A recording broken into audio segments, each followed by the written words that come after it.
والمؤتفکۃ اہوا، اور مؤتفکہ لوط پیغمبر کی قوم کو جو سچے مالک نے ہلاک کیا، پوری بستی کو اٹھا کر آسمان تک لے جا کر واپس الٹا چھوڑ دیا اور زمین میں آ کر دھنس گئی، اس کا وجود تک ختم ہو گیا۔ کھدائی میں جب زمین کھودا گیا تو اس بستی کا پتہ چلا، تو اس قوم کو اللہ نے ان کے تمناؤں کے پیچھے بھاگنے کی وجہ سے وَيُلْهِهِمُ الْعَمَلِ، ان کی تمناؤں نے انہیں غافل کر دیا تھا۔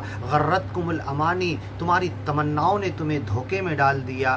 اہوا، یہ اپنی تمناؤں کے پیچھے بھاگنے لگے تھے، اور جو اللہ نے جائز سیکس کے لیے عورتیں پیدا کی تھی اسے چھوڑ کر ناجائز طریقے اختیار کرتے تھے۔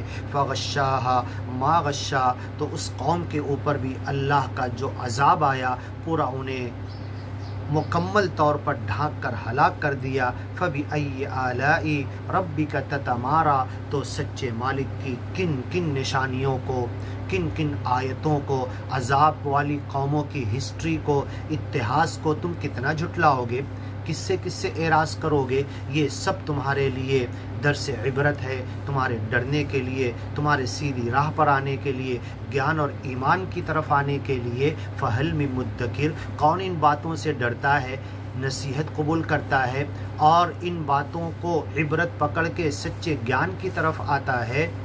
یہ اتہاس کے اندر، ہسٹری اور تاریخ کے اندر یہ باتیں تمہیں مل جائے گی۔ یہ وہی تاریخ قرآن بیان کر رہا، اتنی قوموں کو ہلاک کیا، تو تم اپنی ہلاکت سے پہلے ان کی ہلاکت دیکھ کر سدھر جاؤ، گیان اور ایمان کی طرف آ جاؤ۔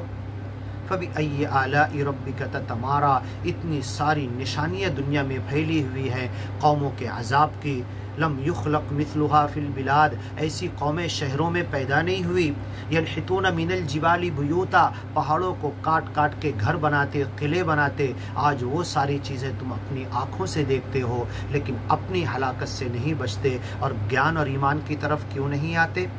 نذیر من النذر الاولی، یہ سارے ڈراوے ہیں۔ نذیر، اس کے ذریعے ڈرایا جا رہا ہے، اور محمد پیغمبر کو بھی نذیر کہا گیا، لوگوں کو گیان اور ایمان بتا کر سچے مالک کی پکڑ سے ڈرانے والے۔ نذیر من النذر الاولی، یہ پہلے کے لوگوں کے جو کہانی، قصے اور ان کی ہسٹری بتائی جا رہی ہے، یہ ان کی عذاب کی باتوں کو بتا کر تمہیں ڈرایا جا رہا ہے۔ نذیر من النذر الاولی ازفت الآزفہ، سن لو قیامت کا گھڑی قریب آ چکی ہے۔ ان الساعۃ آتیہ، قیامت آنے والی ہے، قیامت قریب ہے۔ جگہ جگہ قرآن میں یسألونک عن الساعۃ ایان مرساہا، یہ پوچھتے ہیں قیامت کب آ کے کھڑی ہو جائے گی۔ قل انما علمها عند ربی، کہہ دو قیامت کے آنے کا علم میرے رب کے پاس ہے اور وہ اچانک آئے گی۔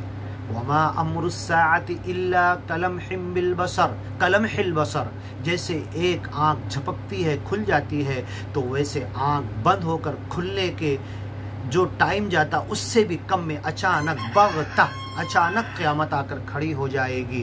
ازفت الآزفہ، اور یہ قیامت آنے والی تو بہت قریب آ چکی ہے۔ القاریہ ما القاریہ، کھٹکھٹانے والی، تجھے کیا معلوم کہ یہ کیا ہے کھٹکھٹانے والی؟ اذا وقعت الواقعہ، جب واقع ہونے والی قیامت آ کر رہے گی۔ اذا زلزلت الارض زلزالہا، جب پوری زمین مکمل طور پر شدید شدت کے ساتھ ہلا دی جائے گی۔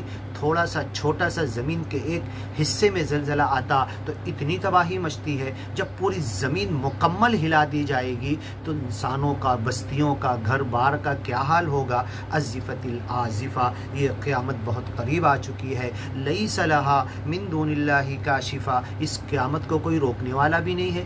قیامت کا جب کالا بادل اور اندھیرا آ جائے گا، سورج، چاند، تارے، ستارے بے نور ہو کر، وَإِذَا النُّجُومُ انْكَدَرَتْ، یہ بے نور ہو کے سب گر جائیں گے اور کوئی روشنی نہیں ہوگی، تو اس چھائی ہوئی چیز کو کون ہٹا سکتا ہے؟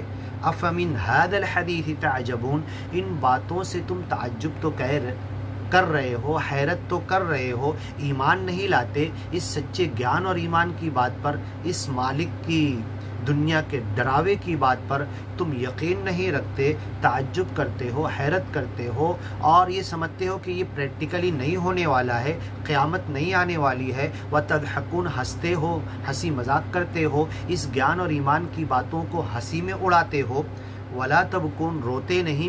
یہ قرآن اور گیان اور ایمان کی باتیں تو ایسی ہے، وَجِلَتْ قُلُوبُ الَّذِينَ فی صدور الذین اوتوا العلم، جنہیں گیان ملا ان کے سینوں میں جب گیان اور ایمان کی بات جاتی ہے تو وہ ڈر جاتے، وجلت قلوبہم، ان کے دل ڈر جاتے، ان کی چمڑیاں میں بال کھڑے ہو جاتے، رونگٹے کھڑے ہو جاتے، ان کی چمڑیوں کے اندر قشعریرہ اور تھرتھری آ جاتی ہے جب سچے مالک کے ڈراوے کی بات، گیان اور ایمان کی بات سنتے ہیں۔ وَلَا تَبْكُونَ، تم روتے کیوں نہیں؟ سچے گیان اور ایمان کی بات سن کر، سچے مالک کی یاد میں سچے مالک کی طرف التفات کر کے، وَأَنْتُمْ صَامِدُونَ، اب کوئی جواب کیوں نہیں دیتے، اب خاموش کیوں ہو؟ یہ گیان اور ایمان کی اتنی مدلل باتیں، قرآن کی یہ آیتیں جو تمہیں ڈرانے کے لیے، گیان اور ایمان کی طرف لانے کے لیے تمہیں سنائی جا رہی ہے، تو اب خاموش کیوں بیٹھے ہو؟ اب تمہاری خاموشی وَجَحَدُوا بِهَا، تم انکار کر رہے، وَاسْتَيْقَنَتْهَا أَنفُسُهُمْ، اندر سے نفس اور دل مان چکا ہے، تو اب خاموش کیوں ہو؟ فوراً آ کے قبول کر لو، گیان کو قبول کر لو، اس ایمان کے راستے پر آ جاؤ، اپنی بھی مکتی لے لو، گھر والوں کی، گلی محلے اور پورے گاؤں والے اور پوری دنیا والوں تک یہ گیان لے کر پہنچ جاؤ اور سب کی مکتی کا کام کرو۔ وَأَنْتُمْ صَامِدُونَ، اب خاموش کیوں ہو؟ فَاسْجُدُوا لِلَّهِ وَاعْبُدُوا، ایک اکیلے مالک اللہ کو سجدہ کرو، اسی کے بندے بنو۔ یہاں پر سجدہ ہے، ہم بھی سجدہ کرتے ہیں۔ اللہ اکبر۔ سجد وجهي للذي خلقه وصوره وشق سمعه وبصره فتبارك الله أحسن الخالقين۔ فَاسْجُدُوا لِلَّهِ وَاعْبُدُوا، تم بھی سجدہ کرو اور اکیلے اللہ کے بندے بنو۔ وَاسْجُدْ وَاقْتَرِب، کرو سجدہ اللہ کو اور ہو جاؤ قریب۔